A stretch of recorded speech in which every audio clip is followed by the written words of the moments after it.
계속해서 믿음의 성경에 나오는 위인들에 대한 말씀 오늘 마지막이 되겠습니다. 5번째 시간이죠. 오늘은 복음의 사람 바울. 바울은 복음을 붙들고 살았던 사람입니다. 복음을 깨닫고 또 복음을 전하고 또 복음의 공동체를 세우는 데 일생을 다 했던 그러한 분입니다. 오늘 본문의 말씀에 바울이 자신을 소개를 하는데 1절에 이렇게 쓰고 있습니다. 예수 그리스도의 종 바울은 사도로 부르심을 받아 하나님의 복음을 위하여 택정함을 입었으니, 자신을 복음을 위해서 부르심을 받은 자라고 그렇게 소개를 하고 있습니다. 그래서 오늘 말씀의 제목이 복음의 사람 바울이라고 정하게 되었죠. 복음이라는 단어가 신약에서 90번 이상이 나오고 있는데 그 중에서 70여 번이 사도 바울의 서신 속에 나오고 있습니다. 이 복음을 전하기 위해서 소아시아 지역을 12년 동안 3번이나 여행하면서 선교를 했었고, 나중에 로마로 잡혀가셔서 거기서 감옥에 있으면서도 편지로 계속해서 성도님들에게 복음을 전하고 말씀을 가르쳤던 분이셨습니다. 사도 바울이 전했던 복음이 무엇일까? 간단하게 정리하면 본인의 입으로 말씀했던 것이지만 바로 예수님이 하나님의 아들이시고 바로 예수님이 그리스도라고 하는 것이 바로 사도 바울이 선포했던 복음의 내용이라고 하는 것입니다. 오늘 본문의 말씀 4절에서도 이렇게 말씀합니다. 죽은 자들 가운데서 부활하신 화사 능력으로 하나님의 아들로 선포되셨으니 곧 우리 주 예수 그리스도시니라. 죽었다가 부활하신 그분이 바로 하나님의 아들이시고 그리스도이시라고 분명히 말씀하고 있는 것입니다. 사도행전 9장으로 가면은 사도 바울이 예수님을 만나는 그러한 장면이 나오죠. 다메섹 도상에서 예수님을 만난 다음에 그가 예수님을 증거할 때에 똑같은 고백을 하고 있어요. 사도행전 9장 20절에서 즉시로 각 회당에서 예수가 하나님의 아들이심을 전파하니, 그때 사람들이 놀랍니다. 그리고 바울을 잡으려고 하죠. 그때 22절로 내려가 보면은 이렇게 쓰여져 있어요. 힘을 더 얻어 예수를 그리스도라 증언하여, 하나님이 아들이라고 고백하고 그리스도라고 증언했다. 이것이 바울이 고백했던 복음의 내용인 것입니다. 물론 우리가 좀 더 깊게 기회가 되면 제가 시간을 더 할애해서 이 복음에 대한 말씀을 좀 나누겠지만, 오늘은 사도 바울에게 초점을 맞추면서 사도 바울의 이야기를 묵상하면서 복음의 사람이 되는 데에 어떤 것이 있었는가, 한 3가지 정도의 사도 바울의 인생에서 찾을 수 있는 복음이 되는, 복음의 사람이 되는 그런 어떤 요소들을 발견할 수가 있습니다. 함께 나누면서 우리 자신을 한번 되돌아보는 그런 시간을 갖기를 원합니다.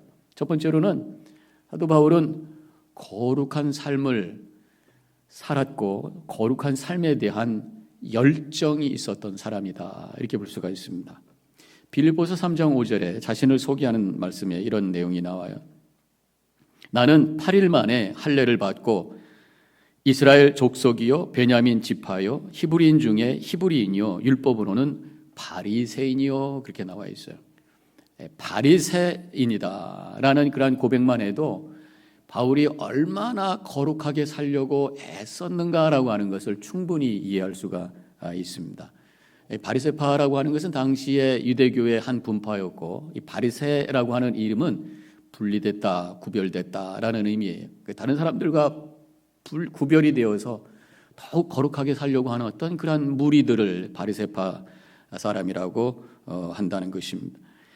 그들이 거룩하게 살려고 했던 것이 적당히 노력했던 것이 아니라 철저하게, 또 아주 체계적으로 거룩을 위해서 노력했다고 생각을 할 수가 있습니다. 성경에는 율법이 모세오경에 613개의 조항이 나오고 있습니다. 근데 그것을 하나하나 풀어서 구체적으로 그것을 지키기 위한 규정을 만든 거예요. 예를 들어서 안식일에 일하지 말라라는 그러한 규정을 지키기 위해서, 율법을 지키기 위해서 39개의 규정을 만들어서, 그 중에 예를 들면 철자를 2개 쓰면 안 되고 2개 지워서는 안 되고 이런 것까지 아주 디테일하게 불을 붙여서는 안 되고 또 꺼서도 안 되고 이런 것들을 만들어서 지키는 이제 그런 식으로 거룩을 향해서 열심히 살았다고 하는 거죠. 또 그런가 하면은 지나가는 그 여성의 얼굴을 쳐다보면 안 된다 이런 규정도 있었다고 그래요. 그래서 길거리 지나가다 모르는 여성이 오면은 안 보려고 얼굴을 돌리거나 눈을 감았기 때문에 때로는 나무에다가 머리를 박고 그래서 이마에서 피를 흘리는, 그래서 바리새인들을 향해서 피 흘리는 사람이다 이런 별명도 있었다고 하는 얘기가 있습니다. 그들 나름대로 하나님을 잘 섬기고 믿고 섬기려고 하는 그런 사람들이었다고 하는 것이죠. 율법에서 보여주시는, 모세오경에서 보여주시는 하나님은 어떤 하나님이신가요? 창조주 하나님이 제일 먼저 시작되는 것이 창세기에서 창조주 하나님, 우리를 만들어주시고 우리에게 필요한 모든 것을 공급해 주시는 하나님. 동시에 모세오경에서 우리에게 보여주시는 하나님은 거룩하신 하나님, 그래서 레위기에서도 내가 거룩하니 너희도 거룩하라 말씀하셨던 그런 하나님. 거룩하시기 때문에 죄와 함께 하실 수 없는 분이 하나님이시죠. 에덴 동산에서 사람을 창조하시고 함께 거닐 때에 인간이 죄를 짓고 말았습니다. 교만으로 인해서 함께 있을 수가 없으셨어요. 그래서 에덴 동산에서 쫓아내시고 결국 인간에게 죽음이라고 하는 운명이 다가오게 되었던 거죠.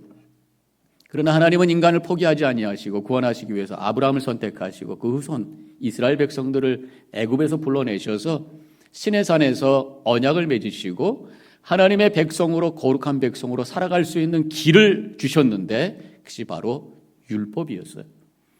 근데 이스라엘 백성들이 시간이 흘러가면서 율법을 지키지 않게 됩니다. 하나님과 언약이 파괴가 되고 말았어요. 그래서 나라가 다 망해버리고 말았습니다. 그것이 수백 년 흘러가서 사도 바울이 있던 이때도 나라가 없이 로마에 의해서 지배를 당하고 있었던 때였다고 하는 것입니다. 그럼 그들이 다시 언약이 회복되고 나라가 회복되고 하나님의 백성으로 살기 위해서는 다시 율법으로 돌아가는 것밖에 없다. 그래서 율법을 지키기 위해서 목숨을 걸고 인생을 다하는 그런 사람들이 모였는데 바로 그 사람들이 바리새인들이고 그 중에 하나가 바로 바울이었다고 하는 것입니다. 예수님께서도 사실은 이 바리새인들의 그 거룩에 대한 열정에 대해서는 어느 정도 인정했다고 볼 수가 있습니다. 물론 그들의 어떤 그 위선적인 모습으로 말미암아 예수님께서 핀잔하셨던 적도 있지만 마태복음 5장 20절에는 이렇게 쓰여져 있어요. 예수님께서 이렇게 말씀하셨습니다. 내가 너희에게 이르노니 너희의 의가 서기관과 바리새인보다 더 낫지 못하면 결코 천국에 들어가지 못하리라. 물론 이 말씀은 우리 인간의 의로 천국에 들어갈 수 없다는 말씀을 하시기 위한 것이지만 거기에 기준을 바리새인을 두고 있는 거 보면은 나름대로 그들이 의롭게 살려고 애썼다는 거죠. 완벽하지는 않지만 그런 말씀을 여기서 우리가 생각해 볼 수가 있습니다.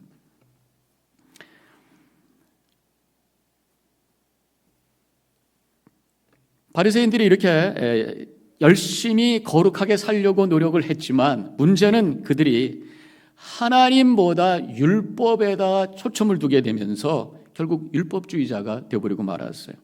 어떻든 그들의 그 거룩에 대한 열정은 우리가 인정해야 되지 않겠는가 생각을 해보게 됩니다. 그러면서 제가 깨달아진 것이 이 복음의 바탕에는 거룩에 대한 갈망이 있는 거구나. 사도 바울의 모습을 보면서 깨닫게 되는 것입니다. 물론 우리가 율법주의가 돼서는 안 되죠. 복음을 믿는다고 하는 것은 그냥 아무렇게나 짓고 살다가 그저 예수님 잘못했습니다 용서받고 또 죄지고 살고 이런 어떤 그 값싼 은혜를 고백하는 것이 아니라는 것이죠. 일주일 내내 세상에서 멋대로 살다가 주일날 와서 십자가 붙들고 내가 잘못했습니다 주님 용서하여 주옵소서, 그리고 또다시 욕심을 향해 죄를 향해서 떠나는 것이 신앙의 여정이 아니라고 하는 말씀을 드리는 것이에요. 하나님의 거룩함 앞에 옷깃을 열면서 나도 주님의 거룩함을 닮아서 어떻게 살아도 주님의 뜻대로 살려고 하는 몸부림이 있는 모습, 오히려 거기에서 나의 죄성을 깨닫게 되고 인간의 내 스스로가 완벽하게 의롭게 될 수 없다고 하는 것을 깨닫게 되면서 십자가 앞에 엎드려지게 되고 십자가 붙들게 되고, 그래서 그 은혜가 내게 깨달아지고 실감이 되고 은혜의 감격 속에 살게 되는 이것이 바로 복음의 삶이라고 하는 것입니다. 그래서 사도 바울은 빌립보서 2장 12절에서 이렇게 말씀하셨어요. 항상 복종하여 두렵고 떨림으로 너희 구원을 이루라. 예수 믿는 사람들에게 말씀하신 거예요. 빌립보 교인들에게 말씀하신 거예요. 구원 받았다고 하는 사람들에게 말씀하신 거예요. 구원을 이루라. 예수 믿어서 주님께서 나를 의롭게 해주셨다고 하는 은혜를 고백하면서 더 나아가서 거룩을 향해서 성령의 도우심 가운데 그 거룩을 이루기 위해서 몸부림치는 그러한 믿음의 여정이 우리에게 필요하다는 말씀을 이 구절에서 해 주시고 계시는 것입니다. 그런 면에서 우리 복음의 사람들은 거룩에 대한 갈망이 있어야 돼. 그때 복음이 실감이 된다 그런 말씀이에요. 복음을 그냥 아는 것, 믿는 것에서 실감이 돼야 돼. 그것이 감격이 돼야 돼. 그렇게 하기 위해서는 거룩에 대한 갈망이 있을 때 그것이 가능하다는 말씀을 제가 드리고 있는 것입니다. 바울이 예수님 만나기 전에는 사실 다른 바리새인들과 같이 율법주의자였던 것입니다. 다시 율법주의가 뭔가를 정리를 해보면요, 아까 말씀드렸던 것처럼 하나님보다 율법 자체에 더 관심을 갖는 것입니다. 율법은 하나님께서 우리에게 거룩하게 해 주시기 위한 하나의 은혜 통로로 주신 거란 말이에요. 그런데 그걸 다 잊어버리고 그저 법 자체만 남은 거예요. 그랬다 보니까 법이라고 하는 것은 결국은 징벌, 정죄와 징벌이라고 하는 것으로 가게 되어 있습니다. 법을 잘 지켰냐 안 지켰냐, 당신은 지키지 않았다, 지켰다, 정죄하는 거죠. 그래, 지키지 않았다고 하면은 거기에 대한 응분의 대가가 있어야 된다. 징벌이 있어. 정죄와 징벌. 그러다 보니까 싸우고 미워하고, 지금 사도 바울이 바로 그런 상태란 말이죠. 예수 믿는 사람들, 율법을 무시했던 사람들, 율법을 지키지 않았던 사람이라고 정죄하고, 그 사람들은 죽어 마땅하다고 생각하고 그들에게 징벌 주기 위해서 눈이 뻘개서 지금 달려가고 있는 그 모습이 바로 바울의 모습이었다고 하는 것입니다. 그런데 사도행전 9장에 가서 바울이 다메섹 도상에서 예수님을 만나는 이야기가 나오고 있습니다. 아마도 바울은 자신이 의식하지는 못했지만 그 영혼은 지금 분열 상태였을 것이라고 생각합니다. 왜냐하면 하나님을 섬긴다고 하는 것이 사실 하나님을 향해서 지금 반역하는 상황이었거든요. 자기 생각에는 정당한 일이라고 생각했기 때문에 느끼지는 못했을지 모르지만 그 영혼은 지금 깨어져 가고 있는 상황이었다고 하는 것입니다. 사도행전 9장 1절에 바울의 상태를 이렇게 기록을 하고 있습니다. 제자들에 대하여 여전히 위협과 살기가 등등하여, 위협과 살기, 도끼와 살기로 가득 차 있어요. 거룩에 대한 열정이 지금 여전히 그 속에 위협과 살기로 가득 차 있다는 거예요. 하나님 앞에 내가 거룩하겠다고 애를 쓰고 있는데 그 영혼 속에 미움과 도끼와 살기로 가득 채워져 있는 그런 어떤 모순적인 상태가 바울의 상태였다고 하는 거예요. 그때 예수님을 만났어요. 그때 예수님을 만남으로 말미암아 그 모든 것이 해결되면서 그가 회복되는 역사가 일어나. 이것이 바로 회심이라고 하는 것이. 바울이 나중에 아마도 자신을 돌이켜보면서 인간의 어떤 분열의 모습을 고백했던 것이 로마서 7장 23절과 24절이라고 생각합니다. 내 지체 속에서 다른 법이 내 마음의 법과 싸워 내 지체 속에 있는 죄의 법으로 나를 사로잡는 것을 보는도다. 오호라, 나는 곤고한 사람이로다. 이 사망의 몸에서 누가 나를 건져내랴. 이것이 인간의 분열된 그러한 모습이라고 하는 것이지요. 마음으로는 주님의 뜻을 이루기 원하고, 마음으로는 주님의 거룩한 뜻을 이루기 원하고 거룩하게 살기를 원하는데 실제로 살고 있는 것은 하나님께 반역하고 있고 미움과 살기로 가득 차 있는 그런 모습, 이것이 인간의 분열된 모습이라고 하는 것이, 이것이 바로 율법주의자 안에서 일어나고 있는 모습이라고 하는 것입니다. 이것을 회복시킬 수 있는 분은 바로 예수 그리스도밖에 없는 줄로 믿습니다. 이것이 사도 바울의 고백이었어요. 그래서 25절에서 사도 바울은 이렇게 고백합니다. 우리 주 예수 그리스도로 말미암아 하나님께 감사하리로다. 오라, 나는 곤고한 자로다. 누가 나를 여기서 건져낼까 고백하다가 예수 그리스도로 말미암아 내가 감사합니다. 이런 고백을 하고 있는 것을 봅니다. 윌리엄 제임스라고 하는 신학자가 회심의 정의를 이렇게 했어요. 회심은 분열된 자아를 통합하는 것이다. 분열된 자아를 회복시키는 것이다. 그런 말씀이죠. 내가 원하는 나와 현재 움직이고 있는 나 사이의 갈등이 회복되는 것이 바로 예수님을 만나면서 회심되는 그 순간이다. 그렇게 설명하고 있는 것입니다. 내가 스스로 온전해질 수 없다고 하는 것을 인정하면서 겸손히 주님 앞에 엎드릴 때에 믿음으로 말미암아 의롭게 된다고 하는 그 복음의 소식이 깨달아지고 그것이 감격이 되면서 주님을 할렐루야 찬양하면서 내 영혼이 회복되는 순간, 이것이 바로 회심의 순간인 줄로 믿습니다. 그것은요, 내가 거룩하게 살려고 하는 몸부림이 있을 때 가능한 거예요. 그냥 때로 세상 살다가 와서 죄책감을 그냥 그 순간에 잠깐 진통제처럼 치유하는 그것이 은혜가 아니라 몸부림치면서 살려고 그러는데 그 한계를 발견하는 순간 무릎 꿇고 주님의 은혜 없이는 내가 안 됩니다 라는 고백에서 이 복음이 느껴지는, 그것이 깨달아지는, 이것이 진정한 복음적 믿음이라고 하는 것입니다. 바울은 또 한 가지의 모습을 바울에게서 찾아볼 수가 있어요.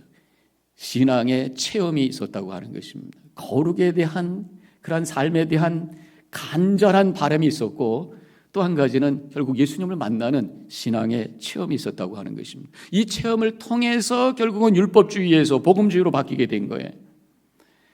지금 바울은 아까 말씀드렸던 것처럼 하나님 섬기기 위해서 사람을 죽이고 있었고, 내 영혼을 거룩하기 위해서 내 마음속에 살기와 도끼로 가득 채우고 있었던 이러한 어떤 모순과 깨어진 영혼 속에서 예수님을 만나게 된 것이죠. 그때 예수님께서 사도 바울을 만났을 때 내가 왜 나를 핍박하느냐라는 음성을 듣게 되잖아요. 바로 그때 사도 바울은 자신이 예수님을, 하나님의 아들이신 예수님을 핍박하고 죽게 만든 죄인이라고 하는 것을 깨닫게 되고, 그러면서 그 다음에 3일 동안 먹지도 않고 마시지도 않으면서 뭐 했겠어요? 처절하게 회개하는 시간을 가졌을 것이라고 생각합니다. 그러면서 그 마음속에 있었던 미움과 살기가 녹아지고 하나님의 은혜가 깨달아지고 그의 영혼이 회복되고 감격과 감사 속에서 살아가게 되고, 그때 그는 일어서서 자기가 미워했던 이 성도들을 향해 찾아가서 마음의 문을 열고 그들과 함께 교제하는 그런 역사가 일어나는, 내 영혼이 회복되고 관계가 회복되는 역사가 예수님을 만날 때 일어나게 된 줄로 믿습니다. 그래서 바울은 에베소서 1장 10절에서 이렇게 고백해요. 하늘에 있는 것이나 땅에 있는 것이 다 그리스도 안에서 통일되게 하려 하심이라. 하나님의 구원의 목적은 예수 그리스도를 통해서 이 세상의 모든 것들, 우리 안에 있는 존재로부터 모든 것들이 통일되게 함께 하도록 하기 위한 것이다. 통일되도록 하기 위한 것이다. 이렇게 고백을 하고 있는 것입니다. 이 통일이라는 표현이 나오는데 영어로는 together, 함께라는 표현이 나오고 있고요. 바로 예수 그리스도 안에 있을 때 내 존재가 통합이 되고, 그래서 경험되는 게 뭡니까? 평안이에요. 또 예수 그리스도 안에 있을 때 우리가 속한 공동체가 하나 되는 역사가 일어납니다. 거기서 이루어지는 게 뭡니까? 평화이죠. 평안과 평화, 이것이 복음을 붙들고 사는 사람 속에 경험되는 은혜인 줄로 믿습니다. 요즘 미국의 인종 문제로 말미암아 우리가 굉장히 어려움을 경험하고 있습니다. 특별히 요새 또 아시안들에 대한 혐오 사건들이 자꾸만 일어나고 있어요.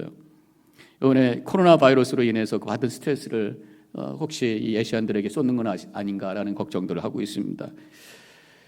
바로 그리스도가 없는 세상, 복음이 없는 세상에서 일어나고 있는 현상이라고 생각을 해요. 안타까운 현실이죠. 우리는 이때에 다시 한번 우리 미국이 주님 앞에 회복되고 복음이 회복되는 나라가 되기로 기도해야 될 줄로 믿습니다.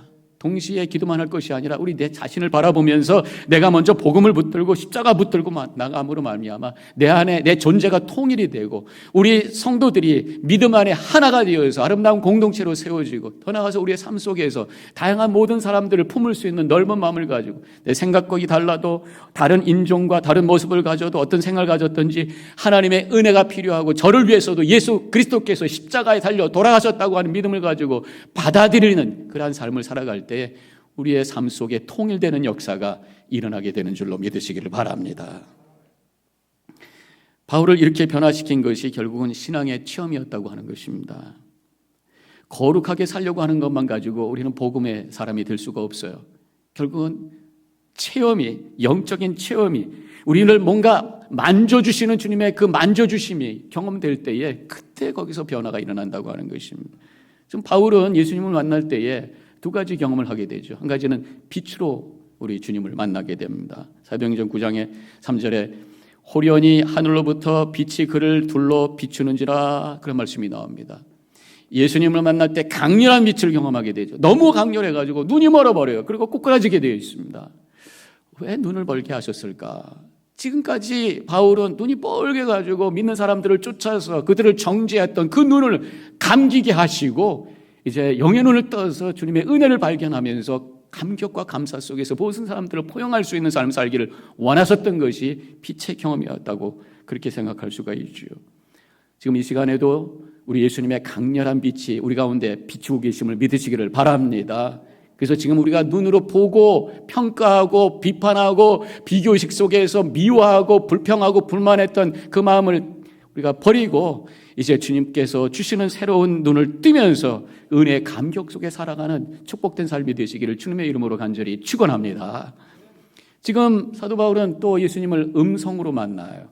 그래서 사도행전 9장 4절에서 땅에 엎드려져 들음에 소리가 있어 이르되 사울아 사울아 내가 어찌하여 나를 핍박하느냐. 그때 사울이 누구십니까? 했을 때 예수님께서 나는 내가 핍박하는 예수라. 그렇게 음성을 들려주십니다. 눈이 감겼어요. 그리고 음성으로 주님을 만납니다. 그것을 통해서 예수님이 메시아라고 하는 것을 확증받게 됩니다. 복음의 사람이라고 하는 것은 육신의 눈으로 보고 판단하고 사는 사람이 아니고 영의 귀를 열어서 주님의 음성을 듣고 말씀을 통해서 들려주시는 세미한 음성을 들으면서 사는 사람이구나 라는 것을 여기서 보게 됩니다. 세상을 보면서 욕심을 부리고 사람을 보면서 정죄하고 미워하는 것이 아니라 말씀을 통해서 주님의 음성을 듣고 진리를 깨닫고 그래서 감동과 믿음으로 사는 것, 이것이 바로 복음적 믿음이 그렇게 살아가시기를 주님의 이름으로 간절히 축원합니다. 결국 이러한 경험은 예수님을 만났을 때 신앙의 체험에서 이루어진 거죠. 신앙의 체험이 필요하다고 하는 것입니다.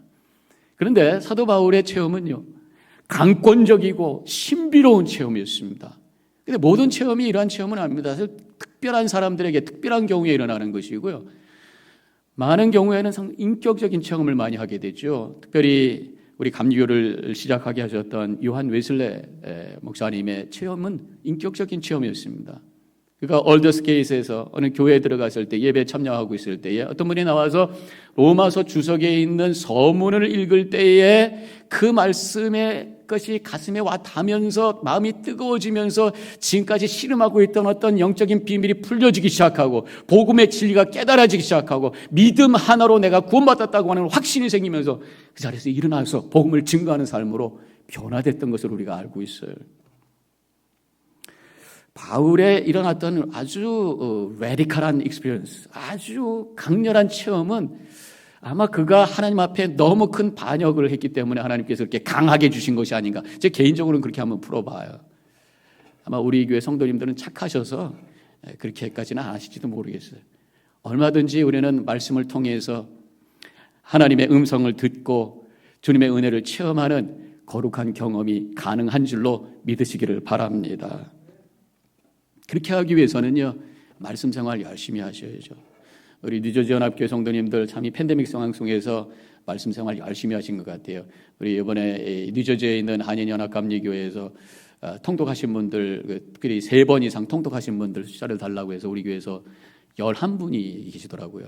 아주 뉴저지에서는 제일 많이 우리 교회가 읽었던 숫자를 냈던 교회였던 것을 보면서 참 말씀 생활 열심히들 하신다 이 생각을 했었습니다. 그래서 말씀을 더 읽는 것은 끝나는 것이 아니라 공부하시고 묵상하면서 그러면서 주님을 만나는, 이번에 우리가 이제 부활절이 끝나면은 제자 훈련 다시 시작을 할 거예요. 함께 모여서 말씀을 통해서 주님의 음성을 듣고 영적인 체험을 통해서 다시 한번 복음의 뜨거운 열정을 회복하셔서 하나님 영광 돌리는 복된 삶을 살아가시기를 축원합니다. 또 한 가지 이 사도 바울의 삶에 복음적 삶이 됐던 것은 깊은 사색이 있었습니다. 사색이라고 하는 게 뭡니까? 사전에 보면은 깊이 생각하고 이치를 따지는 것 이렇게 돼 있어요. 깊이 생각하면서 그게 무엇일까 생각해보고 그것을 내 거로 만드는 과정, 이것이 바로 사색이라고 할 수가 있겠죠.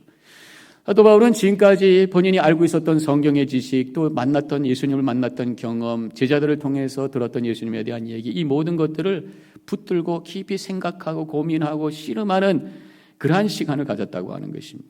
예수님을 만나자마자 그 순간에 뛰어나가서 예수님은 그리스도이십니다 얘기했던 것이 아니에요. 그가 시간을 갖고 깊이 묵상하는 시간을 가졌어요. 바로 아까 말씀드렸던 것처럼 3일의 시간이 있었습니다. 이 3일이라고 하는 시간이 사도 바울에게는 굉장히 중요한 시간이었을 것이다. 저는 그렇게 생각해요. 사도행전 9장 9절에 보면은 사흘 동안 보지 못하고 먹지도 마시지도 아니하니라. 지금 보이지 않는 상황 속에서 금식, 아예 단식하면서 깊이 묵상하면서 회개하고 그거 갖고 있었던 말씀을 가지고 지금 예수님께서 십자가에 달려 돌아가신 노총각의 죽음이 무엇일까 고민하면서 질문하고 씨름할 때에 그 구약에 있었던 많은 예언서들의 그 예언의 말씀이 예수님을 통해서 이루어졌다고 하는 것을 깨닫고 무릎을 치면서 감격 속에 눈물을 흘리면서 주님 앞에 찬양했던 모습을 그려봅니다. 이것이 바로 3일 동안에 일어났던 일일 것이라는 것이죠. 이사야 53장 5절과 6절의 말씀이 생각났을 거예요.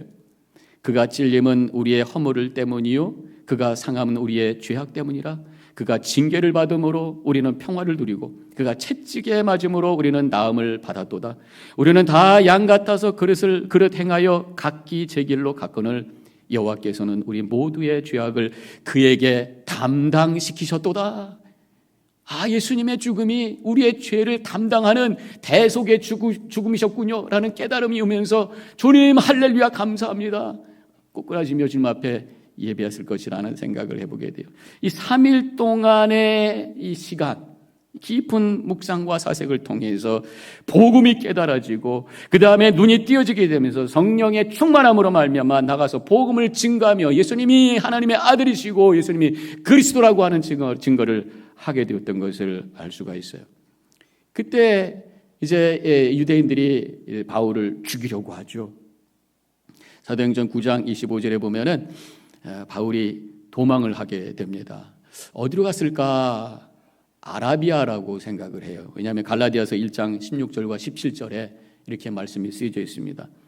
나보다 먼저 사도된 자들을 만나려고 예루살렘으로 가지 아니하고 아라비아로 갔다가 다시 다메섹으로 올라가노라. 그 후에 3년 만에 내가 게바를 방문하려고 예루살렘에 올라가서, 이 구절을 성경학자들은 사도 바울이 다메섹에서 도망을 가서 아라비아에 있다가 다메섹으로 다시 왔다가 예루살렘으로 갔을 것이다. 근데 대부분의 시간이 아라비아에서 있을 것이다. 이 아라비아라고 하는 것은 지금의 그 요르단 쪽에 있는 광야를 의미합니다. 거기서 뭐 했겠어요? 말씀을 붙들고 연구하고 생각하고 씨름하면서 예수님에 대해서 다시 한번 생각하고 그런 어떤 사색과 묵상과 침묵의 시간, 어떤 살러튜드의 시간, 철저히 하나님 앞에 고독한 자로 말씀 붙들고 씨름하는 그러한 시간을 가졌던 것이라고 그렇게 믿을 수가 있는 것입니다. 성령의 감동 속에서 말씀을 깨닫고 감격하면서 복음의 진리를 구체화시킨 그러한 시간을 가지셨을 거예요. 그래서 그런 것을 저는 신학화 또 내면화라는 단어를 사용합니다. 우리에게도 그런 프로세스가 있으셔야 돼요.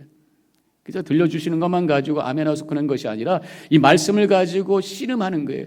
예수님이 나에게 어떤 분인가, 나에게 일어나고 있는 이 고난과 어려움이 하나님 앞에 어떤 의미인가, 나에게 어떤 의미가 씨름하는 거예요. 사색하고 기도하고 침묵하면서 묵상하고, 그것을 좀 더 체계화시킬 수 있는 구체적인 방법이 뭐가 있을까?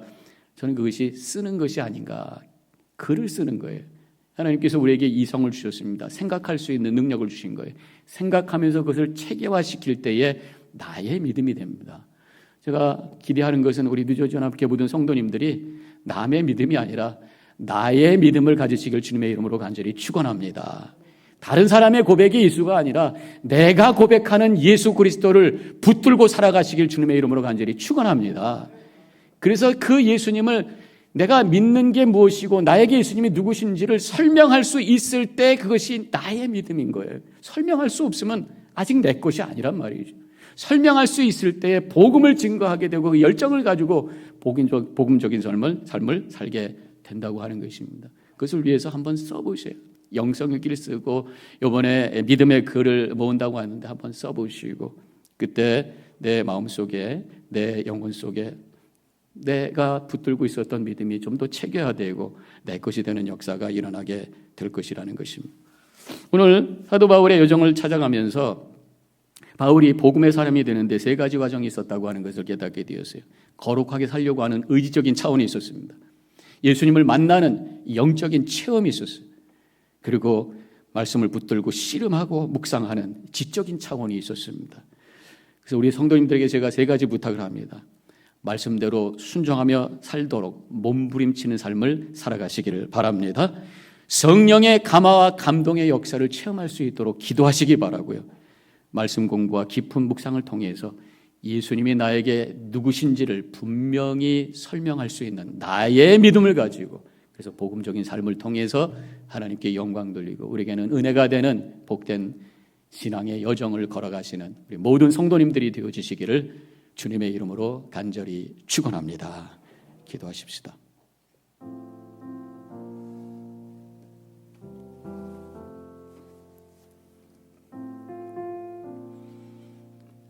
바울을 바라보면서 복음의 사람으로 산다고 하는 것이 어떤 것인가? 거룩을 향한 간절함,